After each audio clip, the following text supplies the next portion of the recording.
Ang kasaysayan ng saranggola at pag-unlad ng paglipad. Ang paglipad, isang pangarap ng sangkatauhan, ay nagiging mas malinaw at mas mahirap na maabot kapag inuukit ng tao ang landas ng pag-unlad sa sining ng paglipad. Sa ilalim ng maalab na kagustuhan ng tao na laging subukan ang mga limitasyon ng kanyang sarili, nagsimula ang kasaysayan ng saranggola at ang pagsasanay ng sining ng paglipad. Ang kasaysayan ng saranggola ay nagsimula mula sa Horn Fei Dizo, isang aklat ng Chino legalistang pilosopo noong 233 BC. Dito, iniulat ni Horn Fei ang dalawang uri ng saranggola, isa na may anyong ibon at gawa sa kawayan at kahoy, at ang isa naman ay matagal gawin ngunit bumagsak pagkatapos ng unang araw ng paggamit. Sa mga panahon na ito, ang saranggola ay hindi lamang isang larong pangkasaysayan kundi isang paraan ng pagtatanghal at pagpapakita ng kasanayan ng tao sa paglipad. Ang paglipad ay naging isang sentro ng kasanayan at sining sa iba't ibang kultura. Sa ikatlong siglo AD, nadagdagan ang mga disenyo ng saranggola sa China, kabilang ang mga tren ng saranggola na naglalayong dalhin ang mga tao paitaas. Isang sistema, tulad ng inilarawan ni Ko Hong, ay nagmumungkahi na 14 na individual na saranggola ng tatlong uri ang maaaring magdadala ng isang tao ng 20 kilometro paitaas. Bagamat maaaring hindi ito kapani-paniwala, nagpapakita ito ng ambisyosong pangangarap ng tao na palawakin ang kanyang kaalaman sa paglipad. Wala itong tala ng sino mang tao na umakyat sa isang tren ng saranggola hanggang sa pagdating ng 559 AD.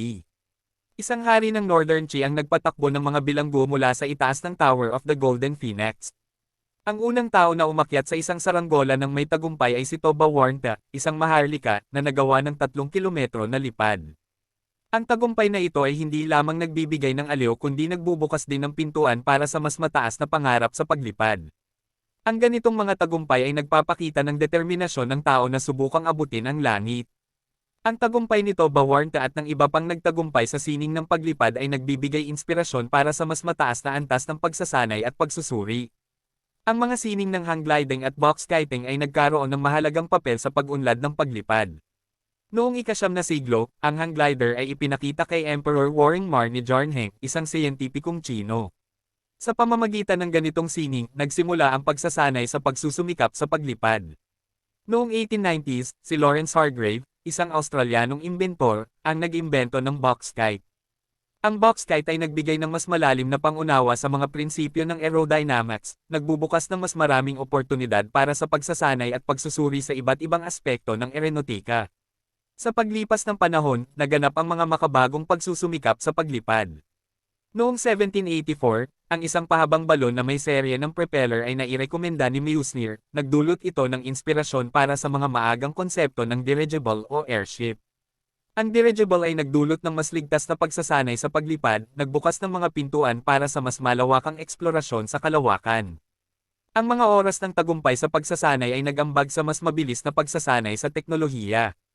Noong 1957, inilunsad ang Sputnik I, ang unang artificial na satellite ng Unyong Sobyet. Si Yuri Gagarin ay naging unang tao sa kalawakan noong ika-12 ng Abril taong 1961 na nag-orbit ng 70 minuto bago bumagsak sa atmosfera. Ang mga pagsusuri sa kalawakan ng tao ay nagbukas ng pintuan para sa mas mataas na antas ng pagsasanay at teknolohiya.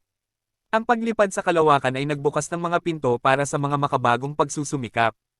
Ang paglipad sa buwan noong ika-20 ng Hulyo taong 1969 sa misyon ng Apollo 11 ay naging isa sa pinakamahalagang tagumpay sa kasaysayan ng pagsasanay. Ang mga astronaute na sina Neil Armstrong at Buzz Aldrin ay naging mga bayani ng buong sangkatauhan. Sa pangkalahatan, ang kasaysayan ng saranggola ay naglalarawan ng maingat na pag-unlad ng sining ng paglipad. Mula sa simpleng saranggola ng mga sinaunang Tsino hanggang sa mga modernong eroplano at spacecraft, ito ay nagbibigay daan sa isang pagsasanay na nagpapakita ng kakayahan ng tao na labanan ang grabidad at abutin ang kanyang mga pangarap sa kalawakan.